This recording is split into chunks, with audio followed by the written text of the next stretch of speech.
మీ business ఏదైనా మీ ఊర్లో promotion చేయాలంటే అది సుమన్ టీవీతోనే సాధ్యం. ఇప్పుడే సంప్రదించండి.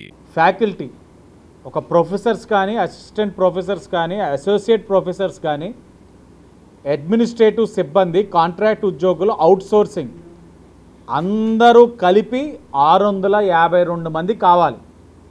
ఎక్కడ? ప్రభుత్వ వైద్య కళాశాల రాజమహేంద్రవరం.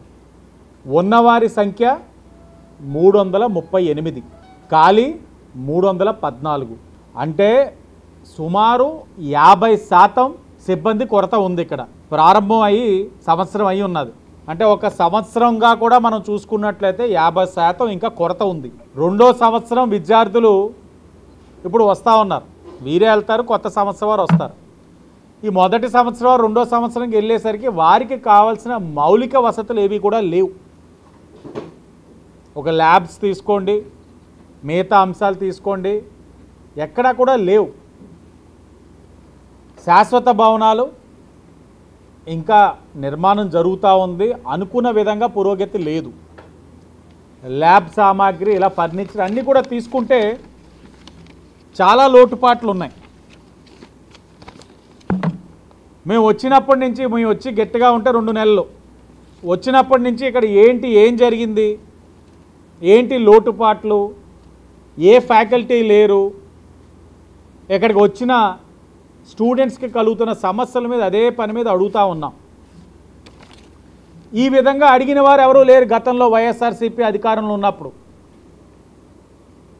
వారు 17 కాలేజెస్, మెడికల్ కాలేజెస్ ఎన్ఎంసి వారి దగ్గర నుంచి, అంటే నేషనల్ మెడికల్ కౌన్సిల్ వారి దగ్గర నుంచి పర్మిషన్స్ తెచ్చుకున్నారు 17 వాటికి. దాంట్లో 5 మొదలుపెట్టున్నారు.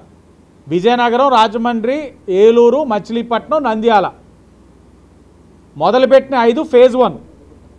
ఫేజ్ 2లో పులివెందుల, అదోని, మార్కాపురం, పాడేరు, మదనపల్లి.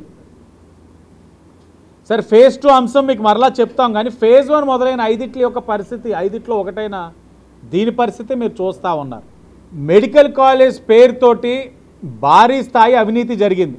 ఇదే కాలేజ్ తెలంగాణలో కడితే 150 కోట్లతో అయిపోతూ ఉంటే ఇక్కడ 400 కోట్లతో కట్టాల్సిన పరిస్థితులు ఎందుకు వచ్చినాయి? ఏ విధంగా దీన్ని గత ప్రభుత్వం ఆమోదం తెలిపి ఈ విధంగా కట్టిస్తూ ఉన్నారు?